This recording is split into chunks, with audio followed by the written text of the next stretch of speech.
গ্রামের এই সবুজ মাঠটা শুধু খেলার মাঠ নয়, আমাদের শৈশবের হাজারো স্মৃতির সাক্ষী। একদিন আমরা ঠিক এভাবে খালি পায়ে দৌড়াতাম, গোল করার স্বপ্ন দেখতাম।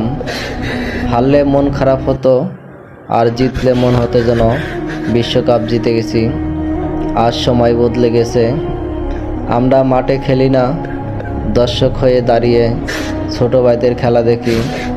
ওদের হাসি আদর আনন্দের মধ্যেই নিজের ছোটবেলাটাকেই খুঁজে পাই। মোবাইল আর ব্যস্ততার এই যুগেও গ্রামের মাঠে ফুটবল এখনও বেঁচে আছে। এই দৃশ্যগুলো শুধুই আমাদের আবেগ, আমাদের বেড়ে ওঠার গল্প। হয়তোবা শৈশব আর কোনো দিন ফিরে পাবো না, কিন্তু এই মাঠ, এই ফুটবল, এই স্মৃতিগুলো আজীবন হৃদয়ে বেঁচে থাকবে। যারা গ্রামের মাঠে খেলাধুলা করে বড় হয়েছে তারা জানেন এই অনুভূতির কোনো তুলনা হয় না।